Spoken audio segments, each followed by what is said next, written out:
So do you know who invented the mechanics ticking away inside your modern automatic watch?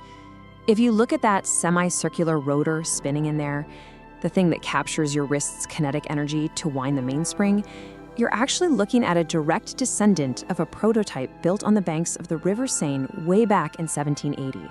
And it all traces back to one remarkable mind. Section 1. The Swiss Boy's Rise.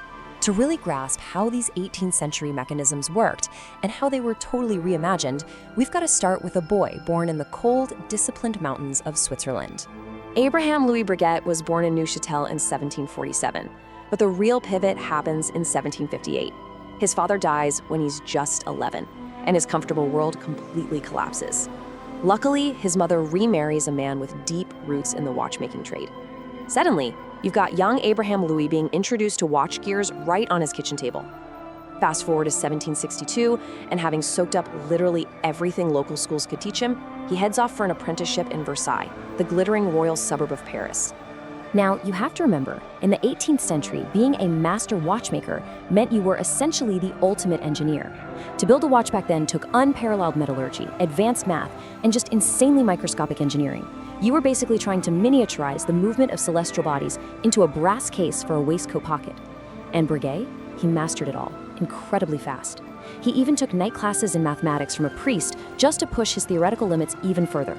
Reinventing the pocket watch. Setting up his own shop at 51 Quai de l'Horloge in Paris in 1775, Breguet didn't just want to build beautiful watches. He was out to solve their most fundamental mechanical flaws. Look at standard 18th century watchmaking compared to Breguet's reimagined architecture. While excellent, established watchmakers like Ferdinand Berthoud were just kind of refining old conventions. Breguet looked at 18th century watch mechanics and completely rethought how they operated from the inside out. Standard watches back then relied heavily on manual winding, right? Plus, they were incredibly vulnerable to gravity, friction, and everyday shocks. Breguet looked at that standard setup and basically saw a giant puzzle just waiting to be solved. So how did he tackle the winding problem? Well, in 1780, he introduced the Perpetual, the world's first genuinely successful self-winding watch. How exactly did a self-winding watch work in the 18th century? It's brilliant. He engineered this elegant solution using a dense, platinum oscillating weight. Because platinum is so heavy, even the subtle, everyday movements of the person wearing the pocket watch generated enough kinetic energy to reliably wind the mainspring. He literally made the watch power itself, a total game changer. The Marie-Antoinette Commission.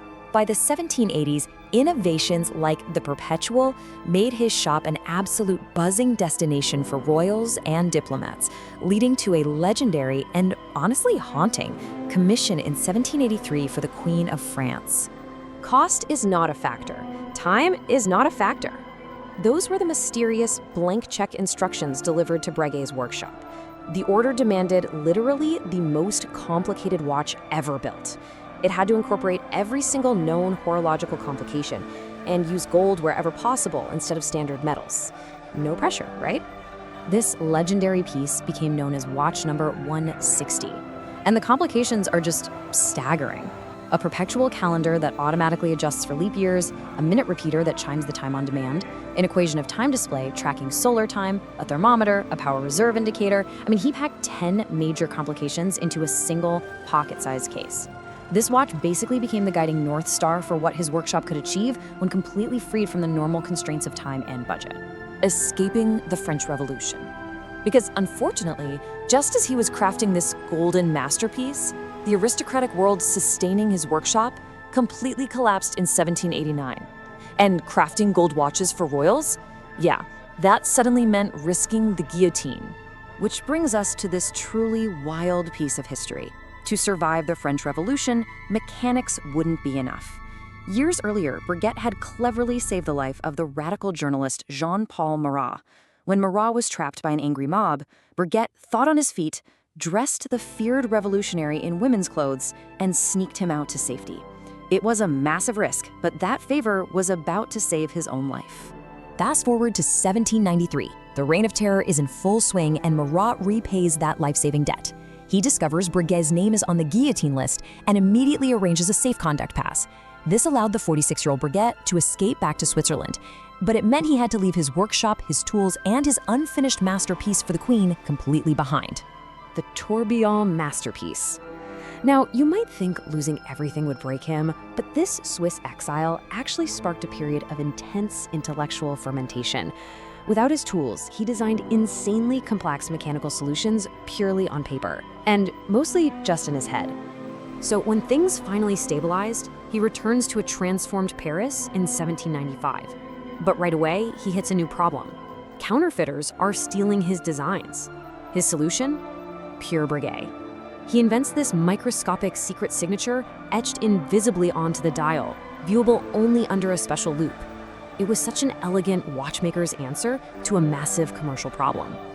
Okay, let's walk through the big mechanical problem he was obsessed with solving during his exile. Step 1. In the 18th century, pocket watches sat vertically in a waistcoat, meaning gravity pulled unevenly on the balance wheel. Step 2. Because a watch counts time through thousands of back and forth oscillations, that uneven gravitational pull caused measurable, cumulative errors. The watch would literally lose or gain time. Step 3. Breguet's absolute genius was to put the entire escapement into a tiny cage that rotates a full 360 degrees every 60 seconds. Step 4. By doing this, those gravitational errors average each other out. No single position stays still long enough to ruin the timekeeping. That mechanism is the tourbillon, which is French for whirlwind. Granted a patent in 1801, this little rotating cage proved his absolute, unquestionable mechanical genius. I mean, think about it. While other watchmakers just accepted gravitational error as a law of nature, Breguet literally built a mechanical whirlwind to cancel it out. A legacy still ticking. Armed with the tourbillon and all his other inventions, Breguet staged one of the most extraordinary comebacks in the history of any craft. Triumphant, he started selling to a whole new elite: Napoleon Bonaparte, the Tsar of Russia, and the Prince of Wales. Just look at this staggering list of revolutionary inventions. We're talking the self-winding watch, the tourbillon, the Breguet overcoil, which hugely improved hairspring accuracy across different temperatures, shock protection he called the parachute, stunning guilloche dials, and even the world's very first wristwatch, designed for the Queen of Naples in 1810. These weren't just aesthetic tweaks, they fundamentally altered how humans measure time. They really are the foundation of modern mechanical watchmaking. And that foundation is rock solid. The brand survived centuries of history, experiencing a tenfold commercial growth in the late 20th century under an investment group before finally being acquired by the Swatch Group in 1999. And that acquisition was specifically to preserve this unbroken, legendary chain of knowledge. Even his most haunting commission outlived him.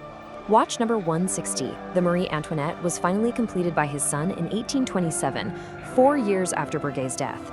The Queen never saw it. Breguet never saw it finished. It even survived a dramatic museum heist in Jerusalem in 1983, only to be recovered decades later. It literally outlasted the royals, the revolutionaries, and its creator. Which brings us to this final thought. How does a man build something that time itself cannot destroy? Well, Abraham Louis Breguet proved that in a craft dedicated entirely to the measurement of passing moments, an uncompromising dedication to solving impossible problems creates a legacy that time simply cannot erase. Every ticking automatic watch today is proof of that. So, the next time you glance at your wrist, ask yourself, what limits in your own world are simply waiting for a brilliant mind to